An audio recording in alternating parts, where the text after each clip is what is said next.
Wanderlust, trading cards, and Steve Jobs are all on this day. Welcome back to On This Day. Today's date is February 24th, 2023. It is the 55th day of the year. You got 310 days left. It is the 8th Friday in the 8th week and the 66th day of winter. You got 24 days left until spring, and we had a major snowstorm here in Portland, Oregon last night. I'm sorry, the night before last. We got more snow in 24 hours than we have since 1940. Over 80 years. Now, we've had other times where we had more snow, but it was over the course of 3-4 days, maybe even a week. But more snow in a 24-hour period than since the 40s. Today is National Trading Card Day. National Trading Card Day is celebrated every year on February 24th. Trading cards are usually made of paperboard or thick paper. A typical trading card may include a picture of a person, place, or a real or even a fictional thing. The pictures are typically accompanied by a description and text such as statistics or trivia. Some of the earliest trading cards were related to sports and major sporting events. Baseball cards have been the most popular of all the sports cards in America. Some non-sports trading cards may feature cartoon characters, comic book characters, or television characters. When I was a kid, I had a bunch of Fonzie trading cards, which I'm sure would be worth a mint right now. No idea what happened to them. In the late 19th century, trading cards were included with tobacco products. It's actually put in the bags or sacks that cigarettes came in, and it was kind of placed there as a thing to keep the pack sturdy. And of course, like the tobacco industry, they were trying to get younger customers. I've mentioned this movie before, but it's about the tobacco industry. If you ever get a chance, watch the movie The Insider with Al Pacino and Russell Crowe. I mean, it's got everyone in it, but this was an outstanding movie about things the tobacco industry used to do. And it's a true story about how the tobacco industry killed a story that was going to be done by 60 Minutes by basically purchasing 60 Minutes. Anyway, back to trading cards. The most valuable baseball card ever, T206 Honus Wagner card, was manufactured by the American Tobacco Company in 1909, and one of them has been sold for over $3 million. In 1933, baseball cards were first packaged with gum by the Goody Gum Company.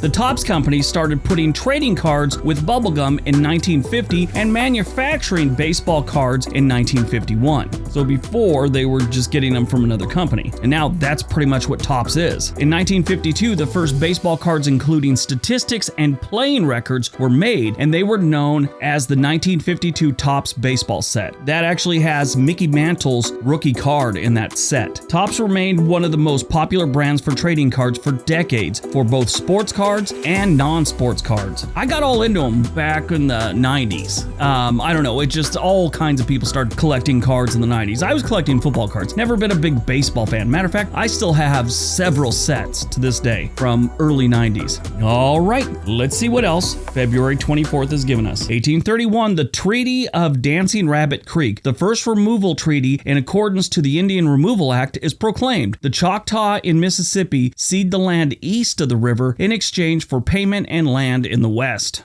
1868, Andrew Johnson becomes the first president of the United States to be impeached by the United States House of Representatives. He is later acquitted by the Senate. That's how it always goes. I think it's done that way by design. It looks bad enough for the United States when a president gets impeached, but to actually be removed from office, yeah, that's even worse. The first time that happens, they're going to try and do it every single time another president gets in. The other side's going to want him removed. It's going to go on. It's tit for tat. And I think when we first actually remove one, it's just going to start a big landslide of this happening every single year.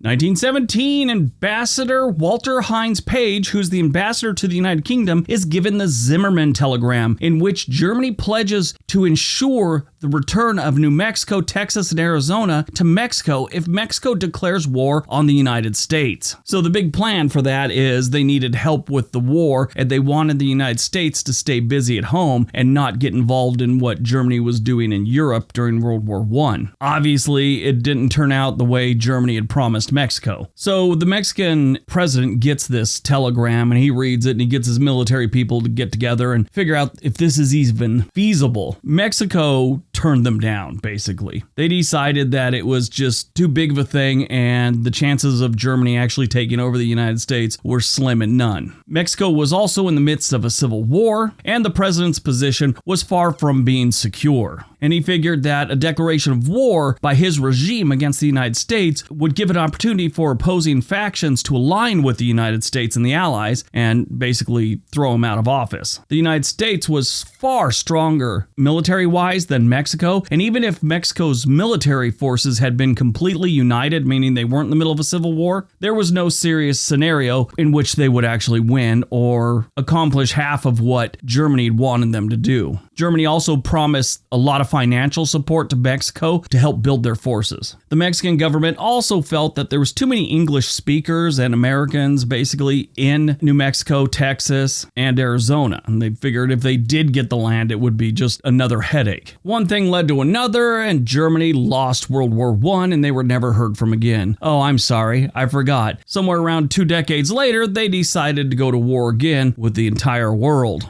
1978, the Yuba County Five disappear in California. 4 of their bodies are found 4 months later. The Yuba County Five were a group of young men from Yuba City, California, with mild intellectual disabilities or psychiatric conditions who attended a college basketball game at California State University, Chico. On the night of February 24th, 1978, 4 of them, Bill Sterling, who was 29, Jack Hewitt, who was 24, Ted Weir, who was 32, and Jack Madruga, or Draga, I'm not sure, who was 30, were later found dead. The 5th, Gary Matias, 25, has never been found. A few days after their disappearance, their car was found in a snowbank. The car was in working order and could have been pushed out of the snowbank easily, they figure, and they could have gone on their way. After the snow melted in June of 1978, 4 of the men's bodies were found in and near a trailer camp used by backpackers as shelter, deep in the forest about 20 miles from the car. Now, what's sad about this is they were pretty close to some supplies and the trailers, which would have saved their life. One of them, Ted Weir, had apparently lived for as long as 3 months after the men were last seen, and eventually starving to death despite an ample supply of food and heating materials nearby. All in all, a very interesting story. I'd like to do a whole video on it. 1983, a special commission of the United States Congress condemns the Japanese-American internment during World War II.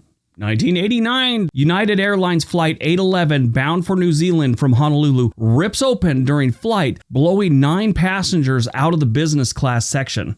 2015, a Metrolink train derails in Oxnard, California, following a collision with a truck, leaving more than 30 injured. Movies released on February 24th, 2012, Wanderlust. After becoming unemployed, a couple from Manhattan explore alternative living options and experiment with living on a rural commune where free love rules. It's like a hippie commune. It stars Paul Rudd, Jennifer Aniston, Jordan Peele, Ray Liotta's in this one, and even Alan Alda. There's another actress in there who I love. Her name's Michaela Watkins. She's great. She was in Wet Hot American Summer, the first day of camp. That was pretty good. She was also in Trophy Wife, a few other things. She's pretty good. Born on February 24th, 1955, Steve Jobs. We all know Steve Jobs. You're probably looking at a phone or a computer that he had something to do with creating. Now, a lot of people don't like Steve Jobs. They say he was just a salesman. Maybe. But he was the face for a very long time and had a lot of input on a lot of things that came out of Apple. He may not have been designing things, but he had a hand in a lot of things that went on at Apple. He began attending Reed College in 1972 and dropped out within the first year at the school. And then wasn't long after that, he started working with Steve Wozniak to build Apple. He spent one summer picking Macintosh apples, which is where the company's name originated from. Apple computers, and one of their first major computers was called the Macintosh. Then to this day, they still call him Max. His estimated wealth was over $10 billion at the time of his death. Died on February 24th, 2014, Harold Ramis, screenwriter and director known for his work on such popular comedy films as Caddyshack, Groundhog Day, and National Lampoon's Vacation. He was also an actor. You might remember him from Stripes and Ghostbusters. I loved his work, loved his movies, loved when he was in things. He was great. After graduating from college, he briefly worked in a mental institution. He later compared this occupation to his work with actors. He worked with Bill Murray on several different films, Ghostbusters, Groundhog Day, Stripes. In May of 2010, Ramis contracted an infection that resulted in complications from autoimmune inflammatory vasculitis. and lost the ability to walk. After relearning to walk, he suffered a relapse of the disease in late 2011. He died of complications of the disease on February 24, 2014 at his home in Chicago's North Shore. He was 69 years old.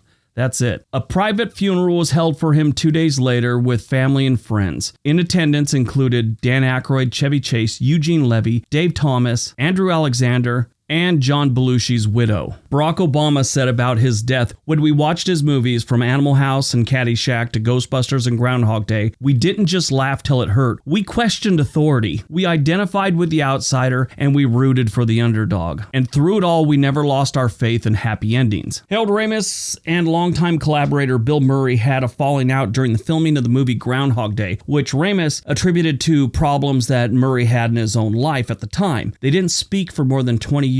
Shortly before his death, Murray was encouraged by his brother to go visit him and make amends, so he did, with a box of donuts and a police escort. According to Ramis's daughter, at that point, Harold had lost most of his ability to speak, so Murray did most of the talking for several hours. I loved Harold Ramis. He helped me find my funny bone. All right, that's today's video. Hope you guys enjoyed it. Hope you got some information out of it. Now go out, have a great day, and be nice to each other.